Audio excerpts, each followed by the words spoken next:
प्रेसी writing. प्रेसी writing यहाँ पे आपको स्पेलिंग नज़र आ रहे होंगे, PRECIS, ठीक है। तो प्रेसी राइटिंग, पहले तो आपने ये याद रखना है कि प्रेसी राइटिंग में कभी भी जो स्पेलिंग्स हैं वो एंड पे ई नहीं आता, ठीक है। उसके बाद इसको प्रोनाउंस करने का तरीका ये है कि एंड पे जो एस है वो साइलेंट हो जाता है, ठीक है। तो ये हैंड रिटन था, तो उसको मैंने स्कैन करके ये फाइल जो मैं कन्वर्ट किया है इसको PDF फाइल में।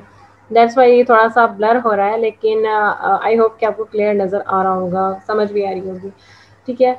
तो प्रेसी राइटिंग ऑलरेडी आपको इसका आइडिया होगा कि क्या है, इसमें बेसिकली किया जाता है। आपको एक पैराग्राफ पैसेज दिया जाता है पेपर में, और उसके अंदर क्या होता है, आपने उसको सारे को समराइज़ करना होता है, यानी कि उसको शॉर्ट फॉर्म में कन्वर्ट करना होता है। एक बहुत ही लेंथी पैराग्राफ होता है, उसको आप शॉर्ट फॉर्म में कन्वर्ट करते हैं, ठीक है। तो प्रेसी नीड्स प्रिसीजन। सबसे पहले यानी कि प्रेसी को आपने प्रिसाइज करना होता है, प्रेसी को प्रिसाइज करने की ज़रूरत होती है, ठीक है। यानी कि आपने जो एक पैसेज है उसको प्रिसाइज करना होता है। तो प्रेसी नीड्स प्रिसीजन, इसका मतलब ये है कि आपको जो पैसेज दिया गया है उसको प्रिसाइज करना है आपने। लेकिन प्रेसी राइटिंग में जो वर्ड है प्रेसी, उसको प्रिसाइज आपने कभी भी नहीं पढ़ना, ये प्रिसाइज वर्ड नहीं है, ये प्रेसी है, ठीक है। ओके, इसमें फर्स्ट ऑफ ऑल मैं आपको बता दूं कि ये BA और BSc दोनों में होता है। BA 1 में अभी आप पढ़ रहे हैं, तो BA 2 में पार्ट 2 में जो है आपकी प्रेसी राइटिंग नहीं होगी। इसी तरह BSc 1 में जो है प्रेसी राइटिंग नहीं थी, लेकिन उनकी BSc जो पार्ट 2 है उनका, उसमें प्रेसी राइटिंग है, ठीक है। तो उनके सिलेबस में जो है अभी वो भी कर रहे हैं, ठीक है। तो इसके 25 मार्क्स हैं होते हैं टोटल। BS में 15 होते हैं, लेकिन BA में 25 मार्क्स हैं आपके। और इसकी रिवीजन जो है, आई होप आपके पास जब क्वेश्चंस आते हैं जो टेस्ट में आपको भेज रही हूँ, तो उसमें आपको मार्क्स की डिवीजन मैंने करके दी हुई है। मार्क्स की डिवीजन कैसे होती है ये पहले मैं बता देती हूँ आपको। जो पैसेज दिया होता है वो सारा एक कंप्लीट जो है ना वो जैसे अभी आपके पास अगर बुक्स हैं, तो बुक्स में ओपन करें, प्रेसी राइटिंग में जो सबसे पहला पैसेज आ रहा है वो काफ़ी लेंथी सा दिया होगा, उसमें 2-3 पैराग्राफ में भी कन्वर्ट किया जाता है समटाइम इसको। तो वो किसी एक टॉपिक पे होता है, दिया होता है। उसके नीचे क्वेश्चंस दिए होते हैं, 5 to 6 क्वेश्चंस होते हैं। 5 क्वेश्चंस जो हैं वो टोटली पैराग्राफ से रिलेटेड होते हैं, और 6 क्वेश्चन जो होता है नंबर 6, उसको उसमें लिखा होता है कि जो अबव पैसेज है उसको शॉर्ट फॉर्म में कन्वर्ट करें। तो फर्स्ट 5 क्वेश्चंस के ईच क्वेश्चन कैरीज 2 मार्क्स, ठीक है। हर एक क्वेश्चन के 2 मार्क्स होते हैं। और जो नीचे आप पैसेज क्वेश्चन नंबर 6 करते हो उसके जो है वो 15 आई थिंक मार्क्स होते हैं, यस उसके 15 मार्क्स होते हैं, ठीक है।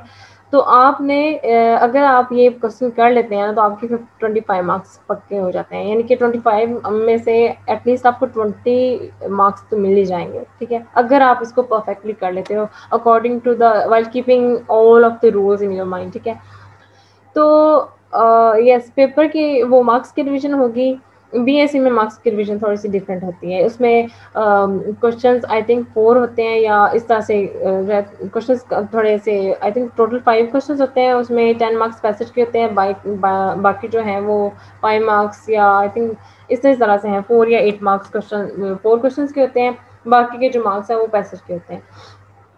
तो स्टार्ट करते हैं इसके। आई होप कि जो आपके साथ साथ जो BSc के स्टूडेंट्स हैं उनको भी अच्छी से अंडरस्टैंडिंग होगी इसकी। जिसको ना समझ आए वो जो है आप लोग कमेंट सेक्शन में पूछ सकते हो, या फिर ग्रुप में भी, या क्लास में किसी टाइम भी आप लोग पूछ सकते हो, ठीक है। तो यहाँ पे कुछ वर्ड्स में भी आपको मिसिंग नज़र आ रहे होंगे लेटर्स, लेकिन ये मिसिंग नहीं है एक्चुअली, वो स्कैन करने की वजह से थोड़े से हिडन हो गया। तो फर्स्ट ऑफ ऑल क्या है, rules to remember.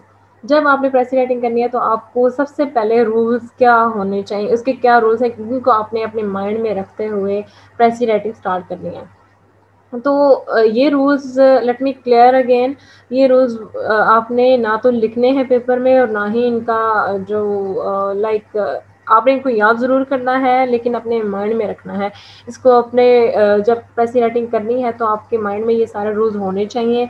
You have to keep in mind कि ईच रूल जो है ना, ईच एंड एवरी रूल आपको याद हो आपके फिंगर टिप्स पर, ठीक है। तो तभी आप जो है प्रेसी राइटिंग परफेक्टली कर सकते हैं, ठीक है। फर्स्ट रूल है इसमें 1/3 ऑफ द टोटल, ठीक है। 1/3 ऑफ द टोटल, अगर आप कुकिंग करते हैं ना तो आपको पता होगा 1/3 ऑफ द टोटल क्या होता है, कि एक टोटल जो क्वांटिटी है किसी चीज़ की, उसका जो थर्ड पार्ट होता है वो, ठीक है, यानी कि बहुत ही कम।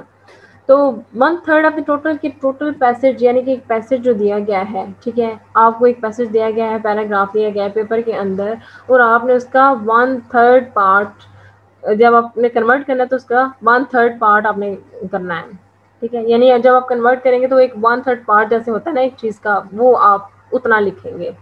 कि फॉर एग्जांपल इसका सबसे बेस्ट जो वे है, जब आपके पास सामने पेपर हो और आपको समझ ना आए कि 1/3 पार्ट इसको कैसे कन्वर्ट करें, तो सिंपल सा आइडिया है, आप उसके टोटल वर्ड्स काउंट करो, टोटल वर्ड्स कितने हैं, ठीक है, 250 है, 290 है, 300 है, या 150 या 100 है, जितने भी हैं वो आप उसको सबको काउंट करोगे। उन सबको काउंट करने के बाद उसको 3 पे डिवाइड कर दोगे। 3 में डिवाइड करने के बाद जो आंसर आता है ना, वो आपके टोटल वर्ड्स, रिक्वायर्ड वर्ड्स होंगे, यानी कि उन वर्ड्स के की लिमिट में रहते हुए आपने सारा का सारा पैसेज जो है कन्वर्ट करना है, while keeping in your mind all of the rules and the sequence or the ideas which will be the given in that passage, ठीक है। उस पैसेज में जितने भी वो रूल, वो सॉरी आइडियाज़ दिए होंगे, डेट्स या जो भी चीज़ें होंगी, वो आपने स्किप नहीं करनी है, ठीक है।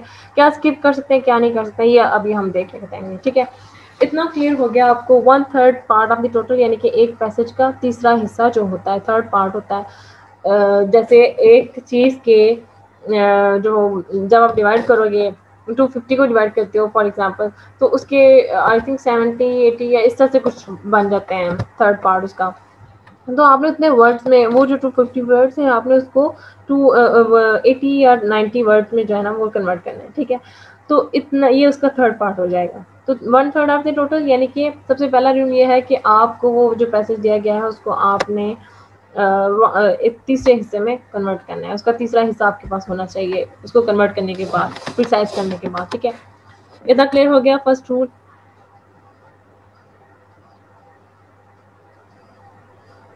Please tell me. हाँ जी, मैं आगे नहीं कंटिन्यू करूंगी जब तक आप मुझे रिस्पॉन्स नहीं करेंगे, ठीक है। नेक्स्ट रूल है क्लैरिटी। जी मैम। क्लैरिटी का मतलब ये है कि आप जो भी चीज़ें लिख रहे हैं, जो भी सेंटेंसेस लिख रहे हैं, उसमें क्लैरिटी होनी चाहिए। किसी चीज़ की, किसी कोई टाइप का जो डिफ़िकल्ट वर्ड्स हैं आप खुद से वो नहीं ऐड कर सकते। Difficult words students sometimes use करते हैं थोड़ा-सा एफिशिएंसी शो करने के लिए, कि पेपर के अंदर में भी इस तरह से वोकैबुलरी ऐड करेंगे उनको अच्छे मार्क्स मिल सकते हैं, या एग्जामिनर उनसे इम्प्रेस हो सकते हैं उनके पेपर से। लेकिन ऐसा नहीं होता। जो प्रेसी राइटिंग के अंदर आपने करना क्या होता है कि आपने जो चीज़ आपको दी गई है, आपने उसी को सिंपल वर्ड्स में लिखना होता है।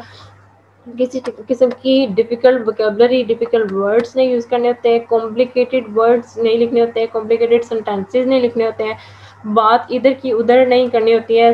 सिंपल वर्ड्स में सिंपल मीनिंग आपने कन्वे करना होता है, ठीक है। और कॉम्प्लिकेटेड लाइंस नहीं ऐड करनी है, सिंपल लाइंस ऐड करनी है, ठीक है। तो क्लैरिटी ये है कि आप जब एग्जामिनर आपका पेपर पढ़े तो उसको क्लियरली सब कुछ समझ आ जाए कि जो कुछ ऊपर दिया गया है उसी लिहाज से आपने उसको कन्वर्ट किया, ठीक है। तो वोकैबुलरी डिफ़िकल्ट ऐड नहीं करनी है, कॉम्प्लिकेटेड सेंटेंसेस या कॉम्प्लिकेटेड वर्ड्स ऐड नहीं करने हैं, वो वर्ड्स ऐड नहीं करने हैं जो अनसुटेबल हों। तो आपका आपके सेंटेंसेस, आपके आंसर्स क्लियर होने चाहिए, ठीक है। तो क्लैरिटी इसको कहते हैं। अच्छा, ये एक्चुअली 4 सीज़ हैं, ठीक है। 4 सीज़ मतलब clarity, correctness, coherence and completeness. ये चारों सी से स्टार्ट हो रहे हैं, ठीक है। तो जो सी से स्टार्ट होते हैं ना, जितने भी रूल्स हैं, कई बार 7 सीज़ होते हैं, 4 सीज़ होते हैं, 10 सीज़ होते हैं। तो वो सीज़ उनको इसलिए कहा जाता है कि वो सारे रूल्स सी से स्टार्ट हो रहे होते हैं। तो ये चारों रूल्स जो है ना सी से स्टार्ट होते हैं, इनको हम 4 सीज़ भी कह सकते हैं, ठीक है। तो क्लैरिटी हमने देख लिया। करेक्टनेस पे आ जाते हैं।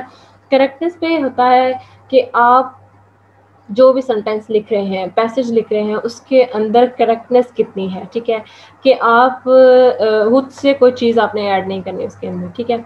आपका जो सेंटेंस है वो बिल्कुल ठीक होना चाहिए। कि पहले तो ये है कि जो पैराग्राफ आप के सामने दिया गया है पैसेज, ठीक है, उसको केयरफुली आपने रीड आउट करना है पहले। कि उसमें से जब आप आंसर लिख रहे होंगे तो आपने उसमें से कोई चीज़ स्किप नहीं करनी, ठीक है। आपका आंसर या स्किप नहीं होना चाहिए।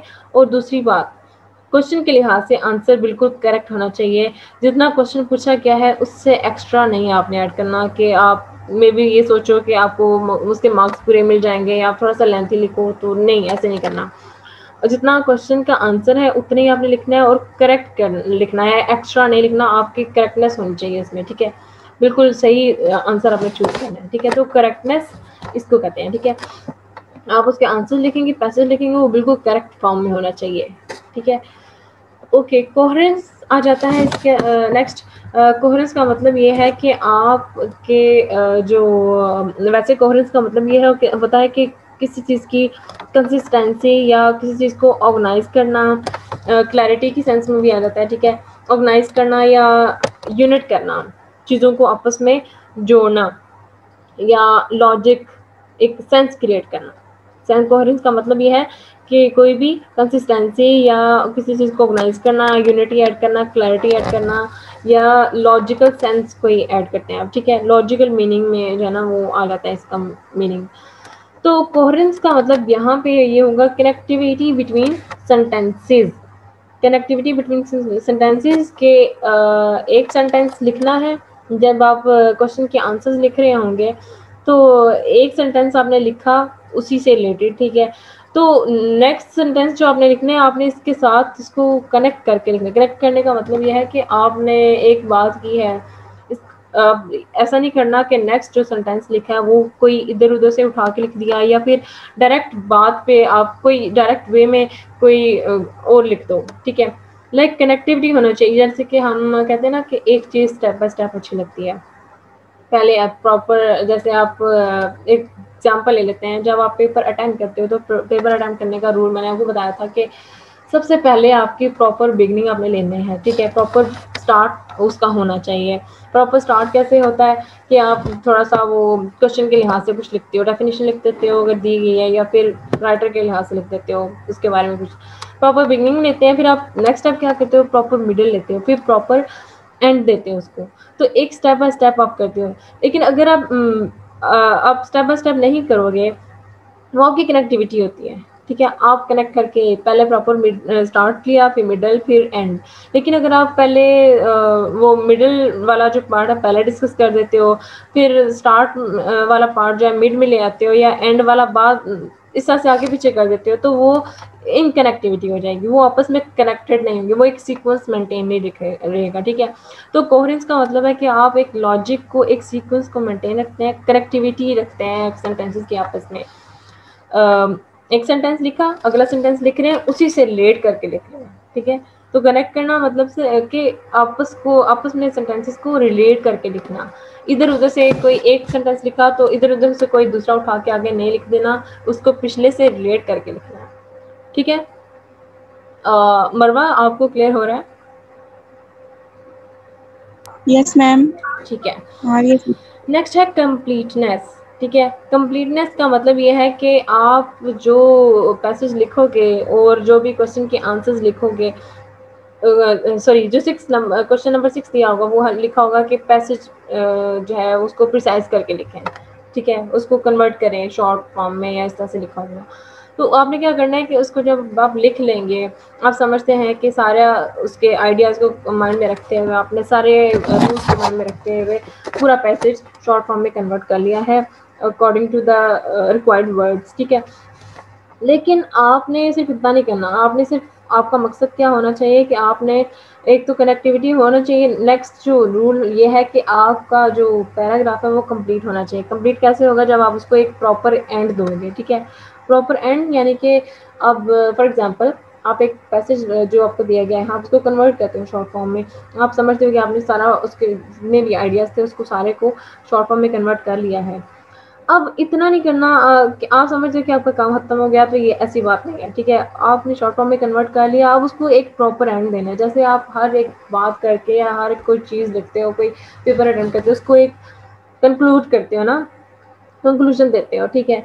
तो आपने उस पैसेज को कंक्लूड करना होता है। कंक्लूजन आपने लाजमी देना है एंड पे। कंक्लूजन कितने लाइन्स का होना चाहिए, मैक्सिमम 1.5 या 2 लाइन्स का हो सकता है, ठीक है, या मैक्सिमम 3 लाइन्स का, ठीक है। ध्यान ये रखना है कि वर्ड्स बहुत ज़्यादा ना हों, यानी कि रिक्वायर्ड वर्ड्स के अंदर रह के आपने उसको करना है। थोड़े से ज़्यादा हो सकते हैं, मतलब 5-7 वर्ड ज़्यादा हो जाते हैं या 8-9 भी अल्फाज ज़्यादा हो जाते हैं, तो उससे कोई फ़र्क नहीं पड़ता, लाइक इतना वो हो जाता है, चलता है।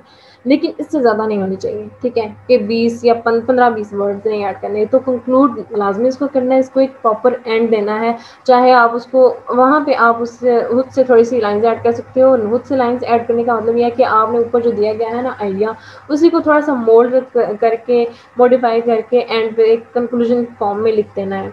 ये नहीं कि आप कंक्लूजन में अपने से कुछ लिख सकते हो, ठीक है। तो उसको उस सारे को एक कंक्लूजन दे देना है, एक प्रॉपर एंड दे देना है, तो वो ज़रूरी है, ठीक है। इससे आपका पैराग्राफ कंप्लीट होगा, ठीक है। नेक्स्ट है अनबायस्ड व्यू। अनबायस्ड कि आपने न्यूट्रल रहना है। आपने अनबायस्ड का मतलब यह है कि आप जैसे आपका पर्सनल ओपिनियन इसमें नहीं होना चाहिए, आपकी पर्सनल जो क्रिटिसिज्म है, आपके पर्सनल व्यूज़ नहीं होने चाहिए इसमें, ठीक है। यानी कि जो पैराग्राफ आपको पेपर के अंदर दिया गया है, आपने उसी के लिहाज से उसी को आपने, यानी कि आपके पास लिमिट दी गई है, आपके पास एक पैसेज है, ठीक है, वो आपकी लिमिट है, आपने उसमें से आपको जो दिया गया है ना, चाहे वो बात सही है या गलत है। समटाइम्स सुपरनैचुरल एलिमेंट्स के बारे में बात हो रही होती है, समटाइम्स रियलिटी से हट के कुछ बोला जा रहा होता है, बताया जा रहा होता है। लेकिन आपने ये नहीं देखना कि कुछ हाँ, ऐसा बताया गया है जो कि आप समझ रहे हो कि ऐसा तो नहीं है, ये तो गलत बात है। लेकिन आपने ये नहीं आपका काम ये है कि आपने उसको शॉर्ट फॉर्म में कन्वर्ट करना, चाहे वो गलत बातें लिखी हुई है, ठीक है। पैराग्राफ जो पैसेज दिया गया है पेपर के अंदर, उससे आपने अनबायस्ड रहना है, यानी कि आपने अपना ओपिनियन, अपना क्रिटिसिज्म, अपनी कोई भी जो है ना खुद से कुछ भी ऐड करने की कोशिश नहीं करनी है। तो अनबायस्ड व्यू कि आपको जो पैराग्राफ दिया गया है, जो पैसेज दिया गया है, आपने उसमें से ही उसी को शॉर्ट फॉर्म में करना है, उसके अंदर अपना व्यू ऐड नहीं करना, उसको क्रिटिकली नहीं देखना, उसमें अपना ओपिनियन ऐड करने की कोशिश नहीं करनी कि ये सही है या गलत है या क्या है, ठीक है। उसमें जो कुछ दिया गया है उसी को शॉर्ट फॉर्म में आपने कन्वर्ट कर देना है अपनी वर्डिंग में। आपने खुद से कुछ भी एक्स्ट्रा ऐड नहीं करना। You are not suppose to do so, otherwise आपका पेपर गलत हो जाएगा, क्रॉस हो जाएगा, ठीक है। अनबायस्ड व्यूज को कहते हैं। नेक्स्ट है इनडायरेक्ट स्पीच, ठीक है। इनडायरेक्ट स्पीच कहते हैं, मैंने आपको बताया था कि दो जो होते हैं स्पीचेस होती हैं, डायरेक्ट इनडायरेक्ट, आप नेक्स्ट पार्ट में पढ़ोगे। डायरेक्ट इनडायरेक्ट में होता है कि डायरेक्ट स्पीच ये होती है कि किसी इंसान के कहे गए अल्फाज आप डायरेक्ट कन्वे करते हो किसी को, ठीक है, वो होती है डायरेक्ट स्पीच। इनडायरेक्ट स्पीच होती है कि आप उसके अल्फाज को अपने लिहाज से बता रहे हो, तो आप उसका नाम यूज़ करने, उसकी कोट्स यूज़ करने के बजाय उसकी ही शी इट के वर्ड्स यूज़ कर लेते हो, ये वाले सब्जेक्ट्स यूज़ कर लेते हो, ठीक है। इनडायरेक्ट स्पीच कहते हैं जब आप किसी के बारे में बात कर रहे हैं, आप ही शी इट यूज़ करते हैं, ठीक है, दे यूज़ करते हैं, इस तरह के वर्ड्स यूज़ कर सकते हैं। इसमें आई यूज़ नहीं कर सकते आप, ठीक है, ये मेंशन कर लें, बेशक अपने पास जो नोट्स हैं, आपकी बुक्स हैं, उसके ऊपर लिख लें। आई यूज़ नहीं कर सकते हैं, यू यूज़ नहीं कर सकते हैं, योर यूज़ नहीं कर सकते हैं, ठीक है, और वी भी नहीं यूज़ कर सकते हैं, ठीक है। इनडायरेक्ट स्पीच यानी कि थर्ड पर्सन। इनडायरेक्ट स्पीच का मतलब ये है कि यूज़ ऑफ थर्ड पर्सन, ये साथ लिख लें यहाँ पे। I just forgot to mention here, आप अपने पास मेंशन कर लें कि आई वी यू ये यूज़ नहीं करने हैं, ठीक है। दे यूज़ कर सकते हैं, ही शी इट यूज़ कर सकते हैं, यानी कि यूज़ ऑफ थर्ड पर्सन आप इतना कर सकते हैं। तो indirect speech is necessary. On wording, on wording, wording वैसे कहते हैं किसी भी स्पीच को, आपको एक सेंटेंस लिखते हैं उसको वर्डिंग कहते हैं। सेंटेंस लिखते हैं अपनी स्पीच को अपने किसी से कम्युनिकेट करने के लिए, ठीक है, उनको वर्डिंग कहते हैं। तो ऑन वर्डिंग का मतलब ये है कि ये सारे रूल्स उसमें आ जाते हैं। Do not copy, use your own words, convert in short words, connect them, ठीक है। यानी कि आपने किसी चीज़ को ऊपर से उठा के नीचे नहीं लिखना, यानी कि जो पैराग्राफ दिया गया है आप उसमें से आंसर ढूंढते हो क्वेश्चन का, और एज इट इज़ आपने नहीं लिखना उसको, यानी कि आपने कन्वर्ट करना है तो पूरा का पूरा कन्वर्ट करना है। कोई ऐसी दो इकट्ठे वर्ड्स जो है ना, ओबियसली इसमें से वर्ड्स कुछ ना कुछ रिपीट होते हैं, इन, इनटू, या काफ़ी सारे वर्ड्स हैं जो रिपीट होते हैं, लेकिन आपने एज इट इज़ उठा के उनको यूज़ नहीं करना। आप उनको आगे पीछे करके सेंटेंस अपने लिहाज से जब आप यूज़ करोगे तो वो उस तरह से आप जो वर्ड्स हैं यूज़ कर सकते हो, लेकिन आपने डायरेक्ट कॉपी नहीं करना है, यानी कि उसमें जो दिए होंगे ना, वोकैबुलरी दी होगी, उसको आपने उसका अल्टरनेट ढूँढना है कुछ। उसकी उसकी जगह कोई आइडिया, उसका जो होल आइडिया है उसमें कन्वर्ट कर दें, या किसी तरह से आपने इसको कन्वर्ट करना है, कॉपी नहीं करना। कॉपी क्या कर सकते हैं आप, उसमें से जो डेट्स दी गई हों, कोई टर्म दी गई हो कि उस टर्म के बगैर आप वो आंसर कंप्लीट नहीं कर सकते हो, या पैसेज कंप्लीट नहीं लिख सकते हो, आप उस टर्म को लिख सकते हो। डेट्स लिख सकते हो, मंथ्स, ईयर्स जो लिखे हों, नेम्स लिखे हों, ठीक है, या ईयर्स जो मेंशन होते हैं वो कॉपी कर सकते हैं। अदरवाइज उसमें कुछ भी नहीं है। नेम्स हो सकते हैं, कायदे आज़म है या अल्लामा इकबाल है या शेक्सपियर है, ये आप लिख सकते हो। अदरवाइज और कोई चीज़ आप कॉपी नहीं कर सकते, ठीक है। तो यूज़ योर ओन वर्ड्स, अपने वर्ड्स आपने यूज़ करने हैं। कन्वर्ट इनटू शॉर्ट फॉर्म, आपने शॉर्ट फॉर्म में उसको कन्वर्ट करना है सारे पैराग्राफ को। उसकी छोटी सी एक जो थर्ड पार्ट है, जो मैंने आपको बताया फर्स्ट रूल में, छोटा सा पार्ट है उसका थर्ड पार्ट, उसमें कन्वर्ट करना है आपने, ठीक है। कनेक्ट दैम, और उसको उनको जितने भी सेंटेंसेस उनके इनको आपस में कनेक्ट करना लाजमी है, ठीक है। फिर नेक्स्ट है सिंगल पैराग्राफ, यानी कि आप सारे रूल्स के अकॉर्डिंग जब अपने माइंड में रखते हुए पैराग्राफ करोगे तो वो एक सिंगल पैराग्राफ बन जाएगा, ठीक है। तो सिंगल पैराग्राफ आपने मेंटेन रखना है, उसको आपने 2 पैराग्राफ में कन्वर्ट नहीं करना है। जो जिस पैराग्राफ को या पैसेज को आपने प्रिसाइज करके कन्वर्ट करना है शॉर्ट फॉर्म में, शॉर्ट फॉर्म में जब आप करोगे तो आपने उसके 2 जो होते हैं पैराग्राफ्स, 2 पैराग्राफ से उसको कन्वर्ट नहीं करना, बल्कि एक सिंगल पैराग्राफ को मेंटेन रखना है, ठीक है। नेक्स्ट है रूल नंबर 10 है टाइटल, ठीक है। टाइटल आपने ये याद रखना है, पेपर के अंदर आपको टाइटल पूछा गया होता है, ठीक है। क्वेश्चंस में से दिया होता है टाइटल का, या वैसे पूछा गया होता है कि टाइटल ज़रूर मेंशन करें। लेकिन अगर ना भी पूछा गया हो तब भी आपने उस पैराग्राफ को टाइटल ज़रूर देना है, ठीक है। तो ये अपने माइंड में रखना है। पैसेज राइटिंग करने के बाद जब आप पैसेज लिख लेंगे, नीचे टाइटल की हेडिंग देनी है, कॉलन डालना है और साथ आगे टाइटल लिख देना है, ठीक है। इस तरह नहीं करना कि पैराग्राफ जो पैसेज कन्वर्ट कर लिया उसके ऊपर लिख दिया टाइटल, टाइटल नीचे लिखते हैं, ऊपर भी लोग लिखते हैं कि नीचे लिखना ज़्यादा बेहतर है, ठीक है। तो title is most important thing, इसके 2-3 नंबर आपको मिल जाते होते हैं, ठीक है, अक्सर। तो यस, अनीसा ने हमें ज्वाइन किया है। यस अनीसा, वॉइस क्लियर है आपको? वालेकुम अस्सलाम। वॉइस क्लियर है, कोई इशू तो नहीं आ रहा?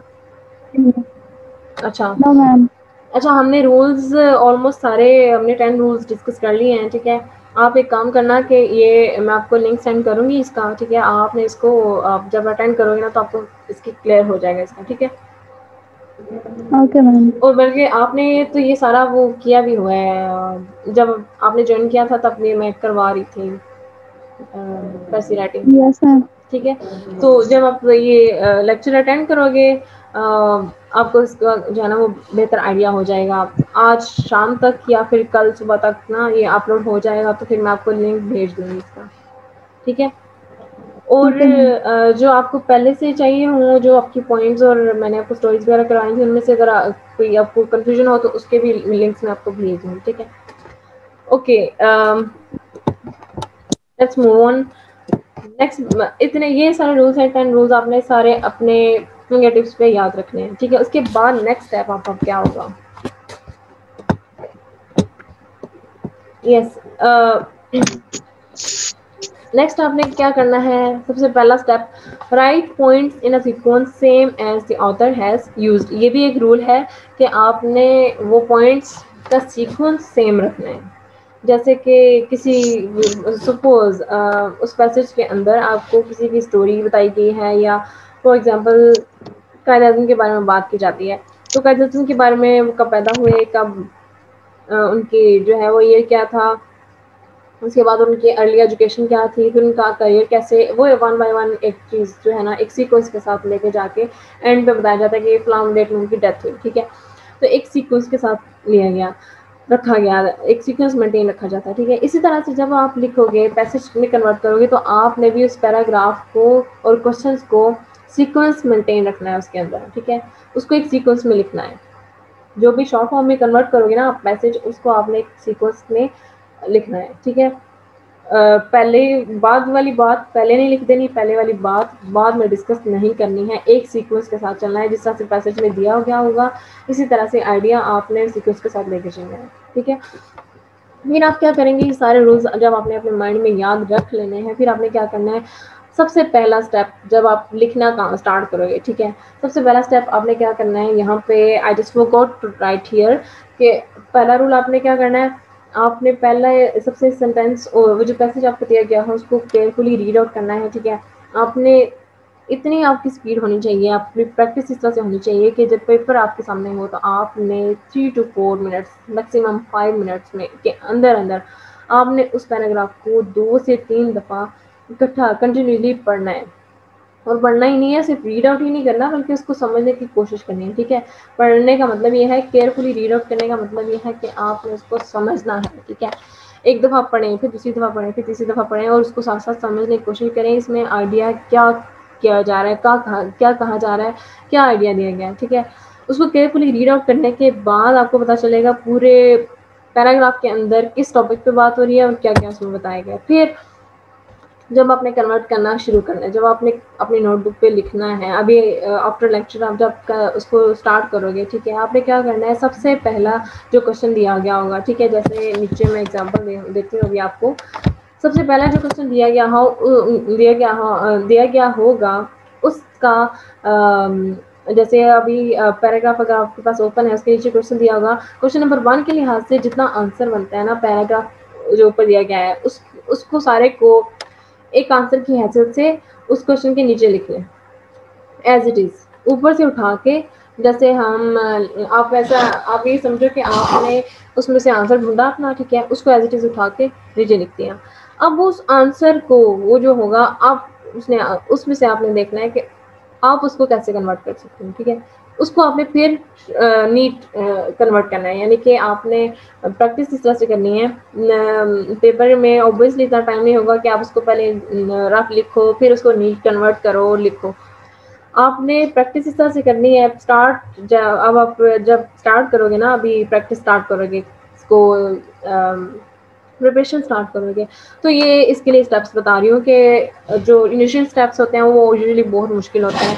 तो इसका सबसे पहला जो अच्छा जो सोल्यूशन है वो यही है कि सबसे पहले उसको केयरफुली रीड आउट करें, फिर उसका फर्स्ट क्वेश्चन जो दिया गया हो उसके लिहाज से जो आंसर है उसको ऊपर से उठा के नीचे लिख लें, फिर उसको कन्वर्ट करें अपनी वर्डिंग में, ठीक है। You can add sentence connectors. आप उस जो आंसर होगा उसको अपनी वर्ड्स में कन्वर्ट करते हुए आप कनेक्टर्स मुझसे ऐड कर सकते हैं, ठीक है। बिकॉज, देन, बट, ये सारे कनेक्टर्स होते हैं जो सेंटेंस को आपस में कनेक्ट करते हैं। यानी कि ये नहीं, ऐसा नहीं है कि एक सेंटेंस है तो उसको एक डिफरेंट सेंटेंस में ही कन्वर्ट करना है। आप दोनों सेंटेंस को मिला के आपस में कनेक्ट करके दोनों सेंटेंस को एक सेंटेंस में कन्वर्ट कर सकते हैं, ठीक है। Do not skip idea. कोई भी आइडिया आपने स्किप नहीं करना, वो जो आंसर दिया गया हो उसमें आइडिया को मेंटेन रखना है। आप अदरवाइज लाइंस, आपने ये नहीं देखना कि लाइंस उतनी जितनी एक लाइन है उसको पहले कन्वर्ट करें, फिर दूसरी लाइन दी हुई है उसी आंसर में तो उसको कन्वर्ट करें, ऐसा नहीं करना। आप पूरे एक आंसर के अंदर जो एक पैराग्राफ है, सॉरी जो आंसर है, जितनी भी इसके लाइंस हैं उसको एक लाइन में भी कन्वर्ट कर सकते हैं, उसको 2 लाइंस में भी कन्वर्ट कर सकते हैं। आपने सिर्फ आइडिया मेंटेन रखना है, ठीक है। ज़रूरी नहीं है कि एक एक वर्ड को आप डिफरेंट उसका अल्टरनेट वर्ड ढूंढो, ठीक है। उसको ये जो मैं अभी बता रही हूँ आपको, अभी जब मैं साथ आगे एग्जाम्पल्स देती हूँ ना फिर आपको समझ आ जाएगी। इम्प्रूव कनेक्टिविटी, यानी कि सेंटेंस को आपस में कनेक्ट रखना है आपने। फिर आपने नीट ड्राफ्ट बनाना है। ड्राफ्ट यानी कि पैराग्राफ जो आपने नीट लिखना है, और आपने पहले उसका वो रफ लिखेंगे, ठीक है, प्रैक्टिस करते हुए, फिर उसको जो आप नीट में कन्वर्ट करेंगे।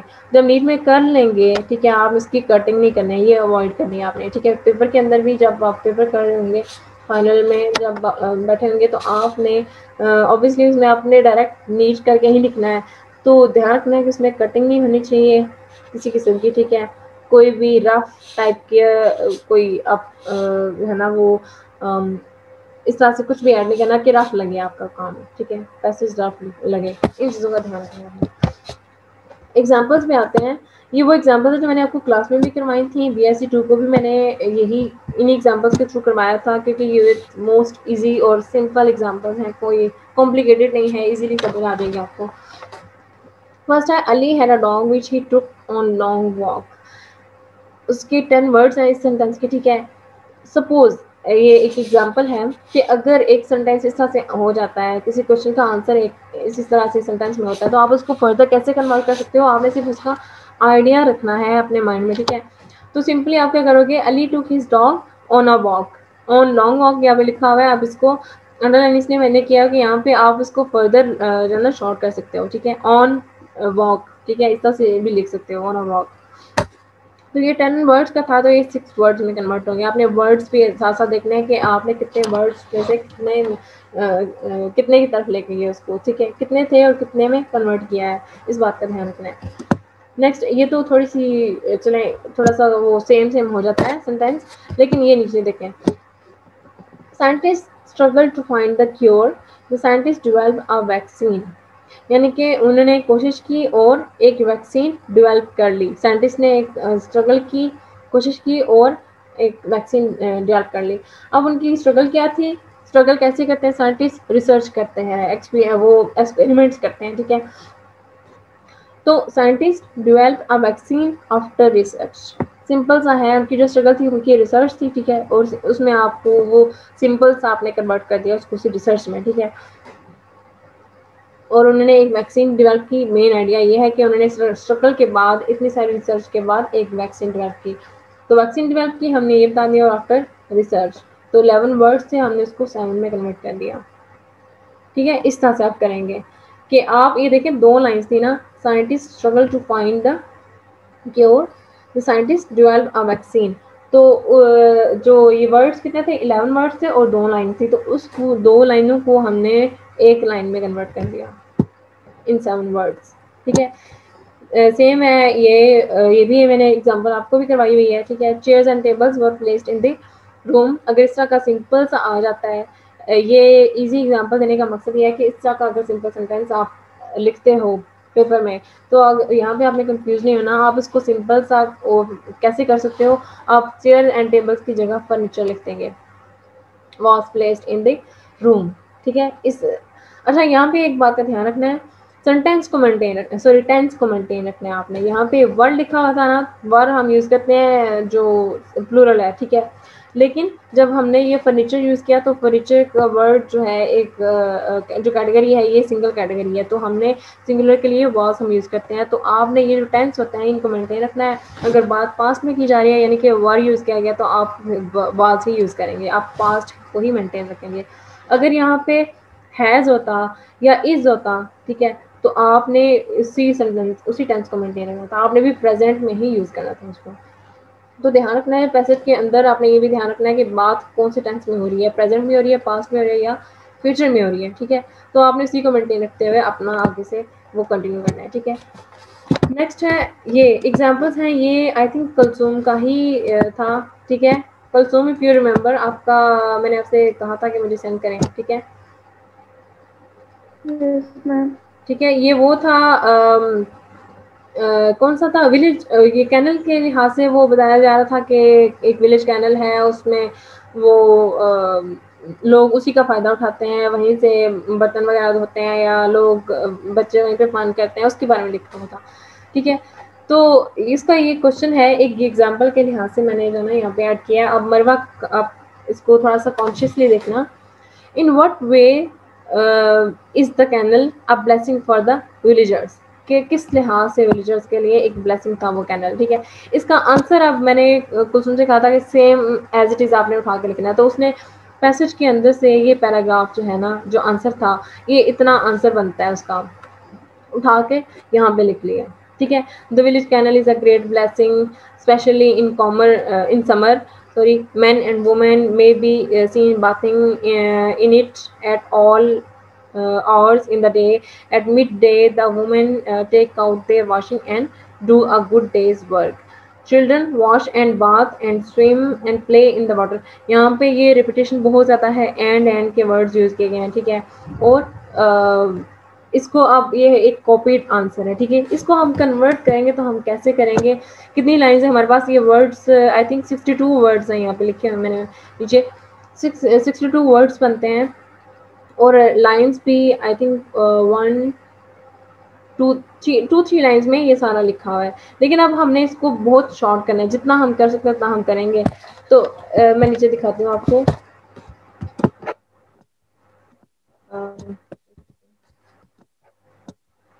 यस, ये है। जब ये कन्वर्ट होगा तो ये इसकी ये लाइन्स, इतनी लाइन्स बनेंगी इसकी। रिवर लिख सकते हैं, रिवर विलेज कैनल भी लिख सकते हैं और रिवर भी लिख सकते हैं, ठीक है। Village canal is God gifted for villagers, they can use it for their daily bath in summer season, specially women for their daily work, ठीक है। उनका डेली वर्क क्या है, उनकी वो डिश वॉशिंग करना, कपड़े धोना, तो उस सारे को हमने उनके डेली वर्क का कह के हमने बात खत्म कर दी, ठीक है। और children also use it for their fun and bath. अब चिल्ड्रन का फन क्या होता है, उसमें वो नहाते हैं, यूज करते हैं, उसमें बाथ के लिए यूज करते हैं, स्विमिंग करते हैं, तो उनका यही फन होता है। तो बजाय इसके कि एक एक वर्ड को आप अलग अलग लिखो, आप उसको एक कैटेगरी में डाल सकते हो। जैसे फन है, फन में बहुत सारे आ जाते हैं, स्विमिंग आ जाती है, बाथ आ जाता है, उसमें जो मस्तियाँ वगैरह करते हैं बच्चे, एक्टिविटीज़ करते हैं, वो सारी आ जाती हैं। और वुमेन का जो डेली वर्क है, उनकी डिश वॉशिंग के बारे में हमने बात की, क्लॉथ्स के बारे में था ऊपर, तो हमने उसको डेली वर्क में कह दिया, क्योंकि उनका डेली वर्क औरतों का यही होता है। तो मैक्सिमम ये वर्ड्स हैं 1 2 3 4 5 6 7 8 9 10 11 12 13 14 15 16 17 18 19 20 21 22 23 24 25 26 27 28 29 30 31 एंड 32 वर्ड्स, यानी कि 62 वर्ड्स थे, और हमने उसमें से उसको 32 वर्ड्स में कन्वर्ट कर दिया, यानी कि हमने 30 वर्ड्स ओमिट कर दिए हैं, ठीक है। मरवा, अनीसा, आप लोगों को क्लियर हो रहा है? Yes ma'am. समझ आ रही है कि क्या किया जा रहा है इसमें, क्या किया है, कैसे कन्वर्ट हुआ ये, जी मैम। ठीक है। Yes ma'am. देखा, सेंटेंस आपने ये देखना है कि आइडिया क्या है, आपने ये नहीं देखना कि सेंटेंस इतने हैं तो सेंटेंस उतने ही आपने उस सेंटेंस को बारी बारी कन्वर्ट करना है, नहीं, आपने आइडिया लेना है। जैसे पहला था इसमें, village canal is a great blessing specially in summer, ठीक है। हमने उसको गॉड गिफ्टेड कह दिया, ठीक है। ब्लेसिंग का मतलब ये ना कि जो नेमत दी गई होती है, तो हमने उसको गॉड गिफ्टेड का वर्ड दे दिया। उसके बाद man and women may be seen bathing in at all hours in the day, तो हम इसको सारे को हमने जो है ना, ये मीटिंग एंड हो रही है, मैं इसको रीस्टार्ट करती हूँ, फिर आपको वो लिंक भेजती हूँ, ठीक है। आप उसको ज्वाइन करना भी, हम इसका जो है ना मैक्सिमम फर्दर 10 और 15 मिनट्स में आप इसको ना कल वो कंप्लीट कर लेंगे, बल्कि 5 to 10 मिनट्स, ठीक है। मैं आपको ना दोबारा लिंक भेजती हूँ इसका।